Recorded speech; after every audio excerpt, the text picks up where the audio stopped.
Welcome to the Golden State Media Concepts, America's Still Beautiful podcast, a weekly news podcast covering all the top positive and uplifting news stories. Are you tired of the same old news? Are you sick of the seemingly endless political spin and negativity? We cover stories that will inspire, uplift, and remind you of the good in the world. Tune into the Golden State Media Concepts, America's Still Beautiful podcast to get all the great and positive news stories of today.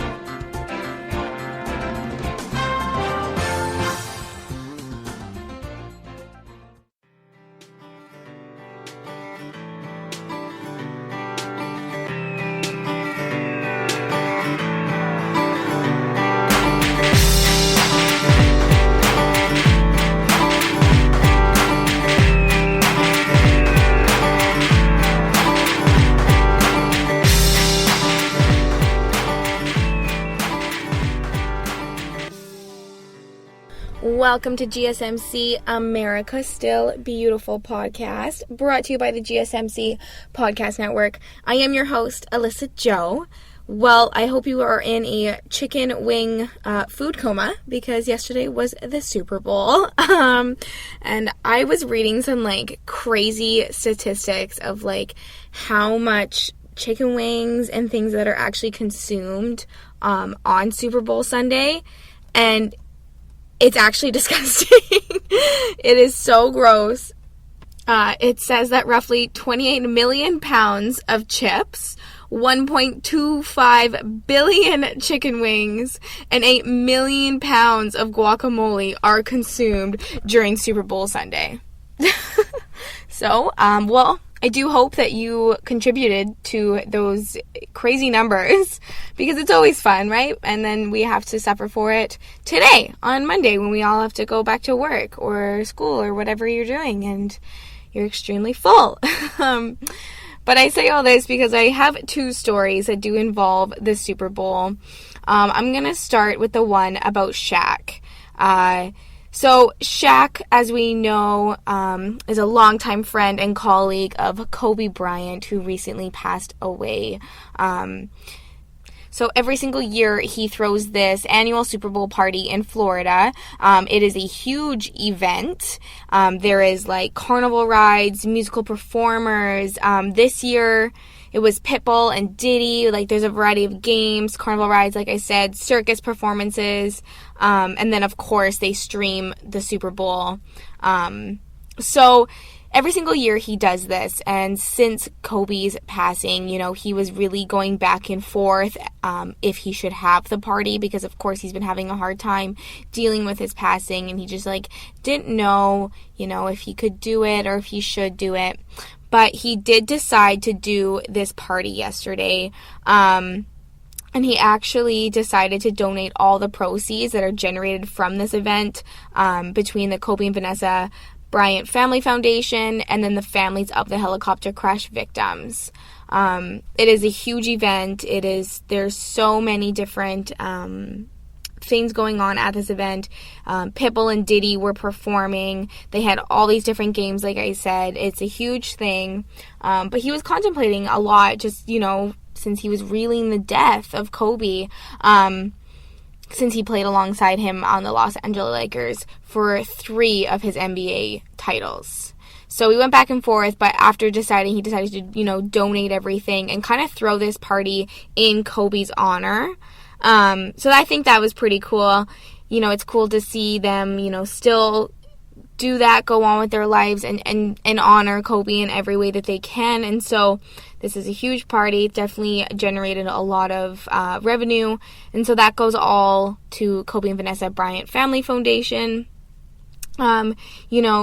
He says, "Together we will celebrate all those who lost their lives in the Sunday tragedy. R.I.P. my brother, my friend, and my homie, the Black Mamba, until we meet again." So I thought that was pretty cool. And then ticket prices for the weekend Lakers game against the Portland Trailblazers skyrocketed up to $950. So StubHub actually announced that they would be donating all of their ticket sales generated from the game to Bryant's charity. And then they'll also be doing the same for the postponed Lakers-Clippers game as well. They say, in honor of Kobe and Gigi Bryant, all fees for the January 31st Lakers vs. Portland Trailblazers game and the Lakers vs. Clippers game, for whenever it's rescheduled, will be donated to Kobe and Vanessa Bryant Family Foundation, which is definitely great. And Shaq actually has openly... he's pretty open about his grief over Bryant's death. I saw a video on social media where he actually starts a chant of Kobe, Kobe, and, and everyone's going wild and kind of coming together to honor Kobe. So I thought that was a pretty awesome idea for them to be donating all of that money to the charity event. Now, my next story involving the Super Bowl, it's about a dog and his owner, David McNeil. He actually paid $6 million for a Super Bowl ad to thank the vet who saved his dog's life. For me personally, I love watching the Super Bowl ads. I think they're so cool and they're so much fun. It's not just about the game. I love watching the ads because they're so unique usually. So David McNeil, he paid $6 million specifically to thank the vet who saved his dog's life. So his dog's name is Scout. He's a 7-year-old golden retriever, and back in the summer of 2019, he collapsed. And then the veterinarian told him that the dog had cancer and he only had 1 month to live. So Scout actually serves as his company's kind of unofficial mascot to the University of Wisconsin School of Veterinary Medicine. They told him that the dog had 1% chance of living.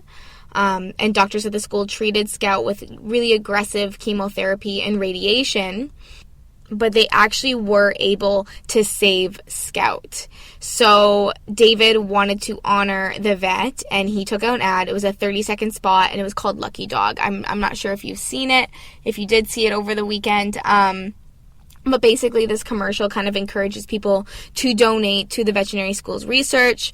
The dean of the school said the ad is really great for veterinary medicine as a whole, and just for cancer research to also benefit humans. So maybe you saw the ad. It starts with Scout running in on the beach, and it basically tells his story about his survival. So research into animal cancer, it also means that doctors are understanding cancer in people. He said, so the dean of the school said, so much of what's known globally today about how best to diagnose and treat devastating diseases such as cancer originated in veterinary medicine. So David said he hopes that the spot does some good, the commercial, that it gets people donating and thinking and trying to contribute to that. So I thought that was kind of cool story. Spent $6 million just to thank the vet and, of course, to raise awareness and donate money to the veterinary medicine. But happy to hear 7-year-old golden retriever Scout is happy and alive and even running around now on our TV screens. My next story is about some dance classes in Reno, Nevada. 2 classes a week on Wednesdays. It is a ballroom dance class, and this dance class is specifically targeted towards people with dementia, whether they have it themselves or people that just are affected with dementia in some way. And these dance classes are proving how much dance can benefit people with dementia. So Desiree Reed is the ballroom instructor, and she says that the physical touch between dance partners helps draw those with dementia out of isolation. She says it's how we relate. It's why hugs feel so good. So we're able to use our hands and connect with people. So they actually created a partnership with dementia-friendly Wazoo County. So everything from the physical touch to movement and music makes an impact on the dancers' lives. She says it gives us more cognitive function paired with physical connection with people's hand and music to solidify all of those things we learn. You have the perfect combination for brain and growth. Definitely a cool approach to helping people with dementia. One kind of successful couple that have been taking these classes, Donna Brown and her husband Ron. They've been taking these classes for a few months now, and Ron has Alzheimer's. And Donna and Desiree say that they see a huge difference in Ron. But not just in him, but in everybody. Some people go to the class for prevention, while others kind of go to it as like therapy. So Donna and Ron go kind of as therapy. They say that Ron's balance has been amazing. His walking has gotten a lot easier. So they're definitely seeing improvements. And Desiree says that for spouses, it can really bring back your partner. Even if it's just for a short period of time, this dancing really does help. Donna says, too, that it's been very bonding. They even dance together at home. She says that one time music was playing while she was cooking dinner, and he just came in and twirled her around and then just left the room, just like that. So it kind of brings a little bit of a spark back, brings that connection, that bond. So I think it's definitely a cool approach. And Desiree says they're not 80 years old on the inside. Their brains and their emotions and their heart and their need to connect with people, their need to be witnessed, to say someone saw me exist. That's the same if you're 5 or you're 85. And I agree 100%.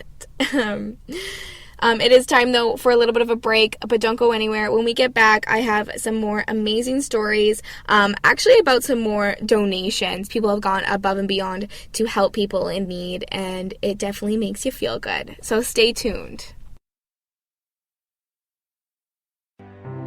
The GSMC Life and Happiness podcast takes you on a journey of exploration. We'll discuss tried and true methods alongside the latest trends of how to best live your life to its fullest and happiest. From psychology to meditation, science to self-help books, the GSMC Life and Happiness podcast will help you to discover what makes you happy and how you can live life being the best you possible. Download the GSMC Life and Happiness podcast on iTunes, Stitcher, SoundCloud, Google Play, or anywhere you find podcasts. Just type GSMC in the search bar.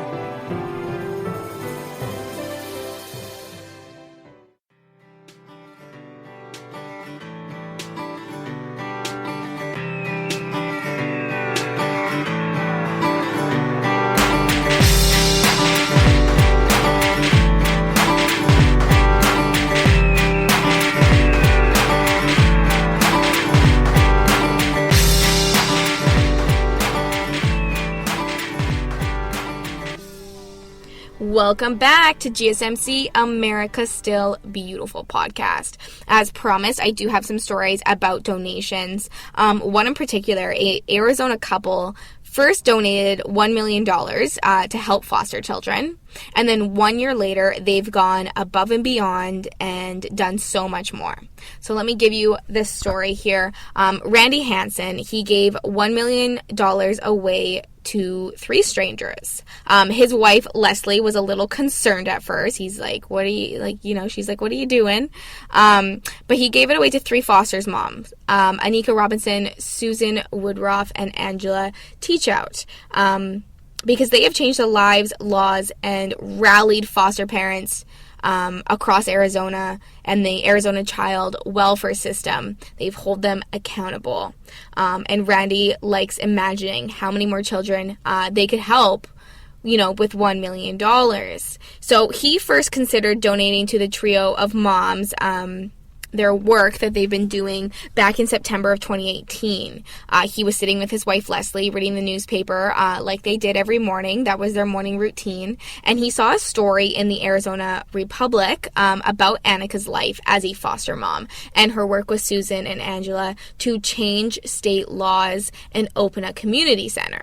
So stay tuned. I'm going to come back to that. But Anika actually, so he decided to donate $1 million to these foster moms to help with what they're doing. And what really kind of got him going and changed his mind to do more was when Anika came by to pick up the check. That's exactly when he realized that more needed to be done. So instead of saying like, wow, that's a big check, like, thank you so much, she said, now we can start on a school. And he says that since that day, it has not left his mind, handing her $1 million check. And those were the words that came out of her mouth that really stuck with him and resonated with him. So he thinks that moment kind of was the start of everything that happened since. Because, she said it was like it never left his mind, like, holy crap, like, what do you mean you're not done? Like, this is $1 million check kind of thing. So that was a year ago. Since then, they've spent time getting to know Randy and Leslie have spent time getting to know the trio of foster moms.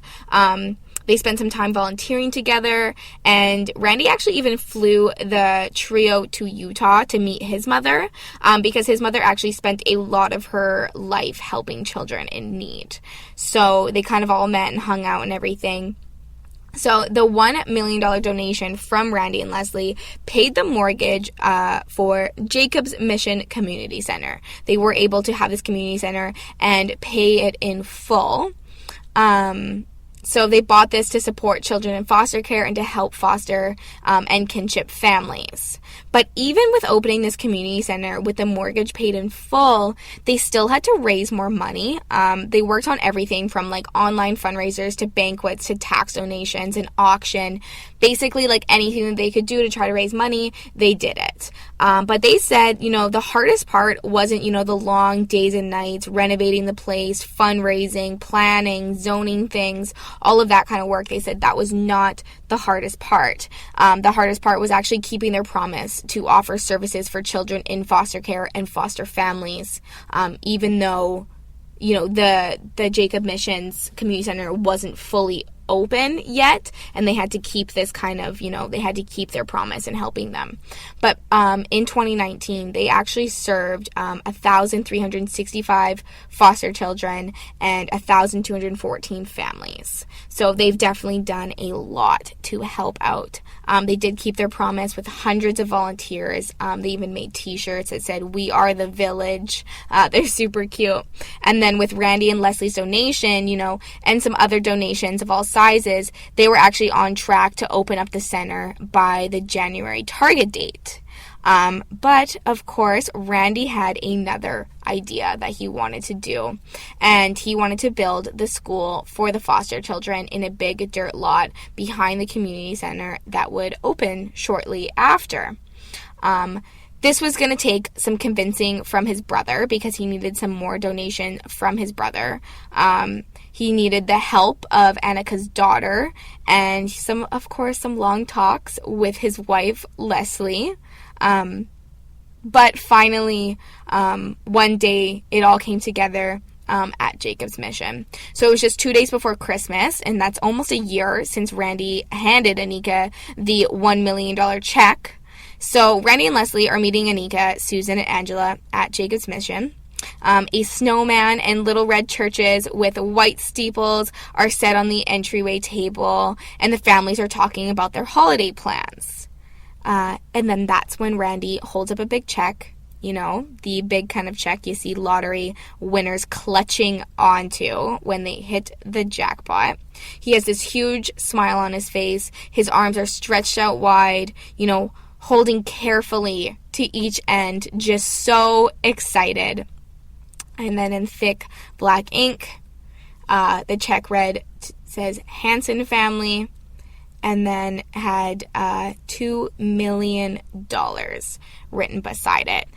Absolutely amazing. They were all so shocked, and he wanted this money to go to opening the school that Annika originally mentioned when she first got his first $1 million check. So now he's donating them $2 million to open up this school.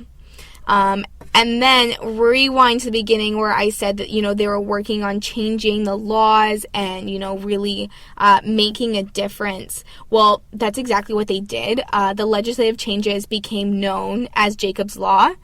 They actually named it after Susan's son, the boy that she had fostered and then adopted. He had special needs and some mental health problems from a decade of trauma and abuse. Those came up. So Susan believed that the state had failed to get her son the services that he needed.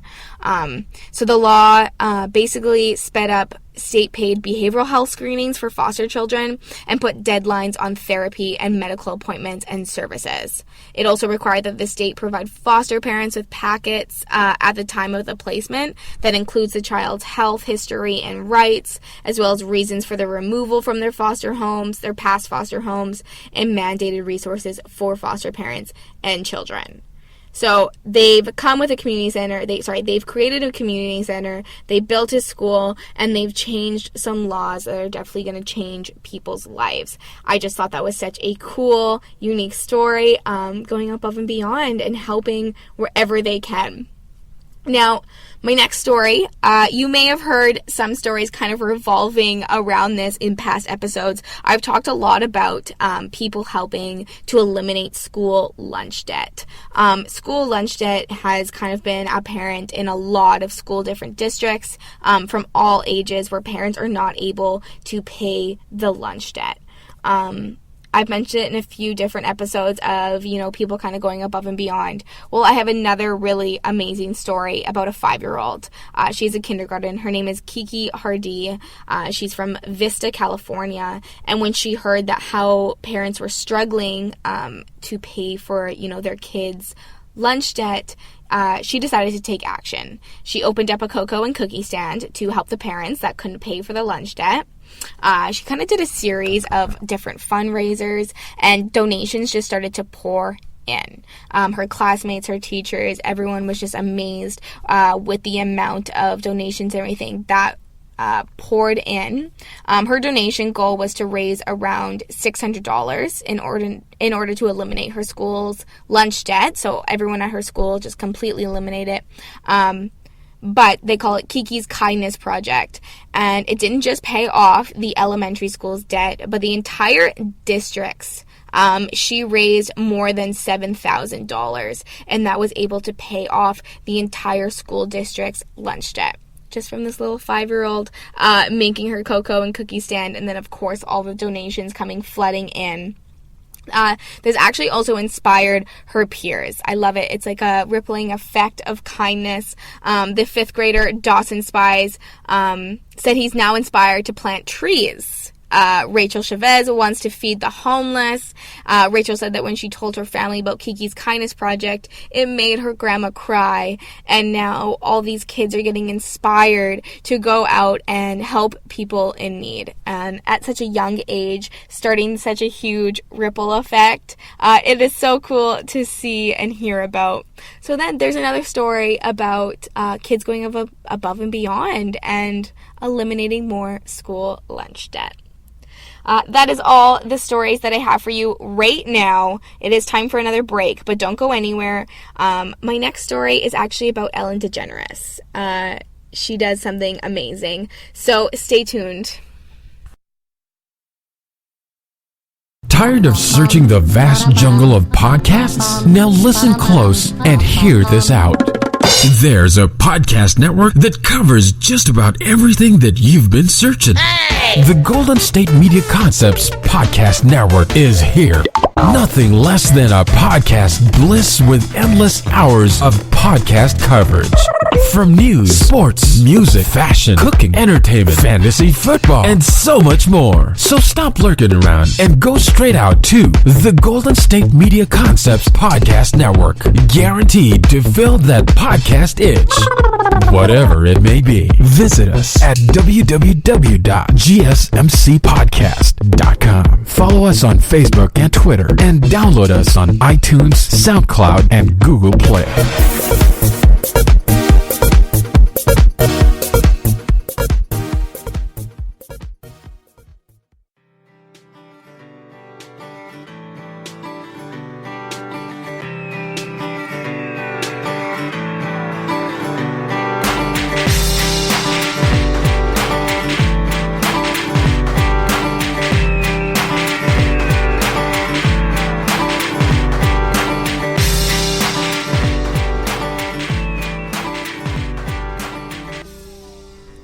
You're listening to GSMC, America Still Beautiful podcast. So my next story is about Ellen DeGeneres. If you don't know Ellen, she has her own talk show, of course, on TV. She always is doing kind deeds for others. She goes above and beyond just for, anyone in help. Any story that she hears and she's interested in, really, she makes a difference in a lot of people's life. And she is all about spreading kindness and, being kind to everybody. She ends every single show with be kind to everyone. That's literally what she signs out with. So I think she's pretty inspiring. And she recently helped a high school student. His name is DeAndre Arnold. He is African American. He's from Texas. He's a senior at Barbers Hill High School. He was actually told that he would not be allowed to return to school or attend his graduation ceremony unless he cut his dreadlocks. And Ellen surprised him with a $20,000 scholarship. So let me give you more of a background story. She invites him onto her show. She mentions at first, this must, not be the most comfortable situation for you, just appearing on television and all of that. And she said, I just want you to relax and know that I'm here for you. And she basically says that she just, does not understand his situation, and that's why he's here today. She wants to talk about it. She wants to, get this point across. So DeAndre was suspended over the length of his dreadlocks. Crazy. So he was told by his principal that he needed to cut his hair in order to return to school. Ellen says, you get good grades. You've never been in trouble, ever. This is literally the first time anything has come up. And now you haven't been in school for weeks because of this situation. And so DeAndre has worn dreadlocks for years. And he said that he's always followed the dress code because he's kept his hair off of his shoulders, above his earlobes, and out of his eyes by tying up his dreadlocks.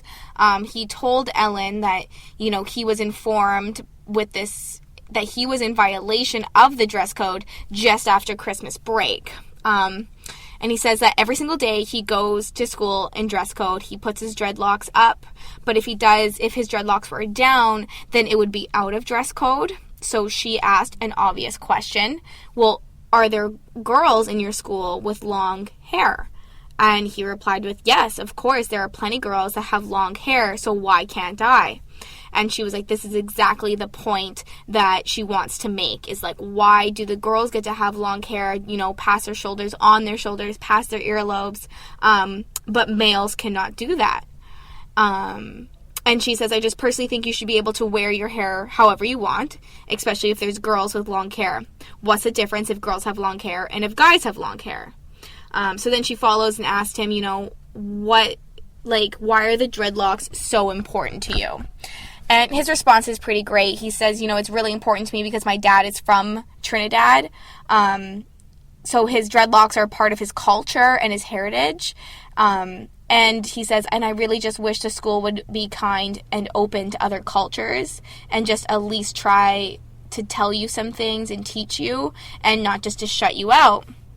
And so she's agreeing to this, of course. And, schools are there. They're supposed to be teaching you about cultures. They're supposed to be encouraging you about different cultures and places in the world and their, their traditions, their religion, whatever it is. You're not supposed to be teaching them. They are supposed to be teaching you. And African Americans actually make up 3.1% of Barber Hill's independent school district population. And so DeAndre hasn't been at school for weeks. He was literally only given the options, either an in-school suspension or an alternative school for children with behavioral issues.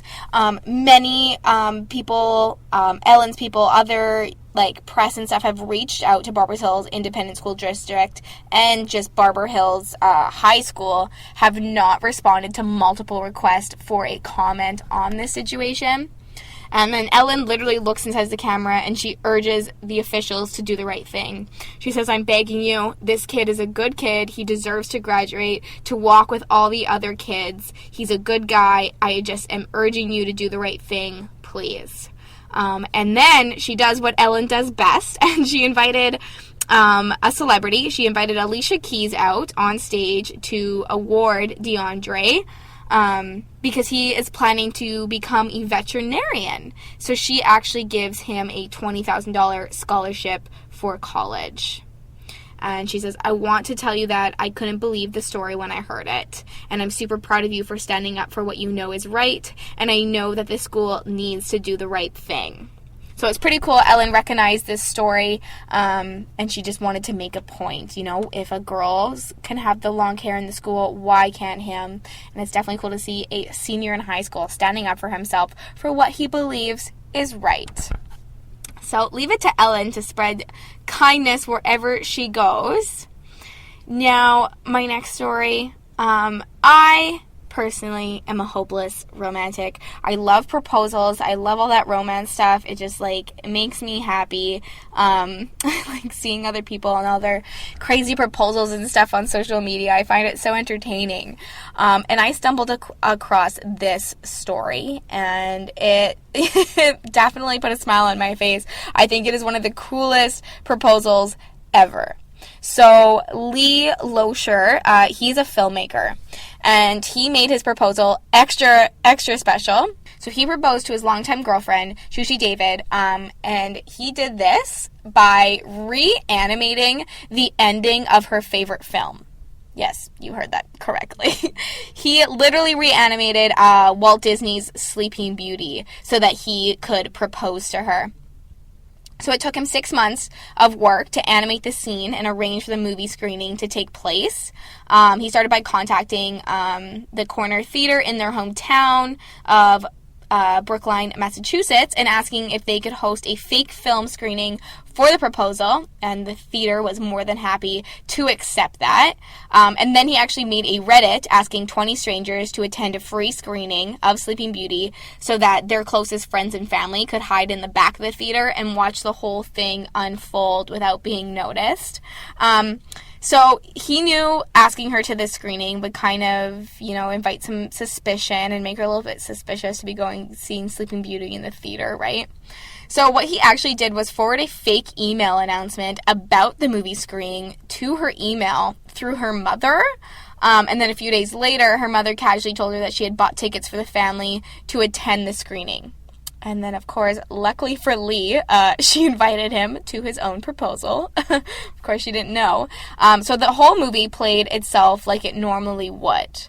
And then when it got to the scene where the prince kisses Princess Aurora, you can see his now fiance get very confused because the skin color and hair colors of the animated characters started to change. There is a video of this on social media. I think it is the cutest video ever, and you can see her facial expression when things are starting to change. She's so confused by everything, and he just keeps looking at her, and these characters actually turn into these two characters that look like them, right? He made it look like them. It's so cute. So it's all caught on camera because they're in the front row of the audience. And then, so this happens, that the characters kind of change on the screen, and then he actually gets down on one knee and proposes to her in the most heartwarming fairy tale ending in history. It is so cute. He basically asked can we have a happily ever after together? And she did say yes. They are definitely going to be living happily ever after. It was the cutest proposal I've ever seen, and definitely outside the box to reanimate her favorite movie, invite strangers to a screening, and do that. So cool to see. This video actually got over 6 million views since it was uploaded to YouTube back in December, and it's not hard to see why. You're definitely going to have to check it out. I will be posting it on our social media, so keep an eye out for that. I will definitely be posting a link. But that's actually all the feel-good stories that I have for you today. I hope you enjoyed them. As always, please do not forget to hit that subscribe button, like and follow us on social media, and leave a 5-star review, because it is always greatly appreciated, and I just absolutely love sharing these stories with you. So give us a like and follow on social media. I'm going to be posting that video to our Twitter page and our Facebook page, so you can kind of see the proposal in action. It is definitely one of the coolest things I have seen. So thank you so much for listening to GSMC, America Still Beautiful podcast, brought to you by the GSMC Podcast Network. I am your host, Alyssa Joe, and I look forward to next time. Thank you. You've been listening to the Golden State Media Concepts, America's Still Beautiful podcast, part of the GSMC Podcast Network. You can find this show and others like it at www.gsmcpodcast.com. Download our podcasts on iTunes, Stitcher, SoundCloud, Google Play, or anywhere you find podcasts. Just type in GSMC to find all of our shows. From the GSMC Podcast Network, from social media news to marketing news, and even weird news, the GSMC Podcast Network has you covered. You can also follow us on Twitter and Facebook. Thank you, and we hope you have enjoyed today's episode of the Golden State Media Concepts, America's Still Beautiful podcast.